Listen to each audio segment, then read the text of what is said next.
This is a Transportation TV News Update. I'm Tony Dorsey reporting. Just hours before a July 31st deadline, the Senate approved an $11 billion 10-month Highway Trust Fund patch. That critical vote came after a dramatic week in which both houses of Congress debated the best way to craft and pass a long-term surface transportation reauthorization bill. The House passed H.R. 5021, which extends funding to the Highway Trust Fund through May of 2015.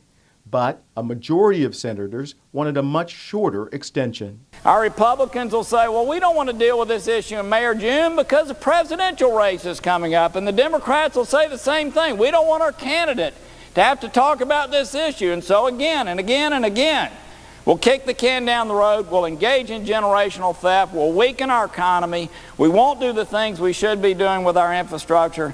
It's the wrong thing to do. Please support this amendment. With that, I yield the floor. On Tuesday, the Senate voted 66-31 to amend the House proposal, cutting funding to $8 billion and shortening the extension to December. The amended legislation was then sent back to the House. I look forward to working with my colleagues in the Senate on our shared goal of enacting a long-term surface transportation reauthorization bill. However, this approach is the responsible solution at this time. It ensures that we don't play politics with these programs and enables us to continue making improvements to our surface transportation system. I strongly urge all members to support this motion. On Thursday, after just a half hour of debate, the House voted 272 to 150 to send their $11 billion package back to the Senate, where it passed 81-13, just 3 hours before the midnight deadline on the Highway Trust Fund.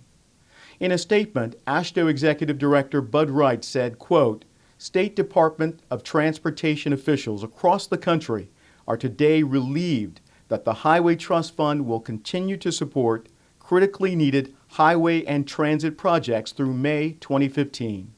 More than 660,000 jobs and at least 6,000 state DOT construction projects were at risk had Congress failed to act in time to ensure the solvency of the Highway Trust Fund.